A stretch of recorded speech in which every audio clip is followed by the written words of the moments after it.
सोलापूर महानगरपालिका निवडणुकीसाठी सर्वच पक्षामध्ये मोठी चुरस लागून राहिली आहे.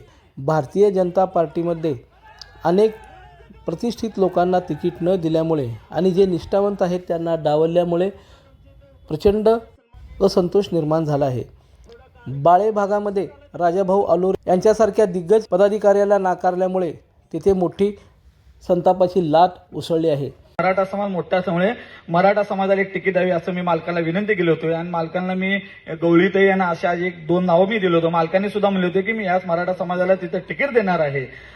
पण या सोलापूर शहरामध्ये एक जो राज्यकर्ता आहे, जो आत्ताच प्रवेश घेतलाय, आमदार, जो एक शहर मध्येचा आमदार आहे, जो प्रभाग 7 मध्ये सुद्धा गेल्या अनेक वर्षापासून 2012 पासून कायम मराठा समाजाचा ज्यांनी वापर केला आहे, देवेंद्र कोटे यांनी 2012ला राजाभाऊ खराडे यांचा त्यांनी वापर केले, त्यानंतर अमोलबापू शिंदे यांचा वापर केले. मराठा समाजाचा आज एक प्रमुख तालमीच्या एका समाजाच्या नेत्याचा तो वापर करत आहे. आणि आज बायात सुद्धा राजाभाऊ आलोरे असतील, डेपी असतील आणि एक मराठा समाजाचं तिकीट तिथं आमदार विजय देशमुख यांनी फायनल केलं होतं.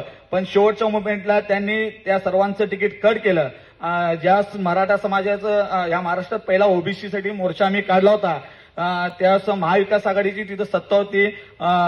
जो भारत स्वतंत्र झाल्यावर सुद्धा एवढे बंदोबस्त नव्हतं, एवढं त्या मोर्चाला महाविकास आघाडीने तिथं बंदोबस्त दिला होता.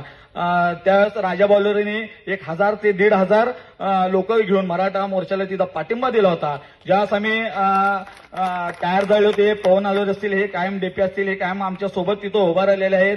आज राजाभाऊवर जे अन्याय झालेला आहे त्यासाठी आपण सर्वजण एकत्र येऊन राजाभाऊच्या मागे खंबीरपणे उभं तिथं राहणं गरजेचं आहे.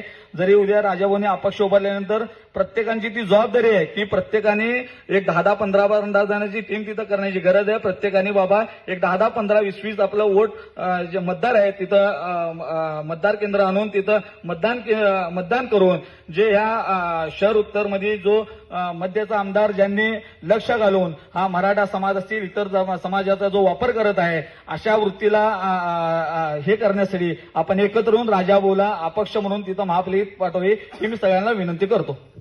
व लाईक करायला विसरू नका.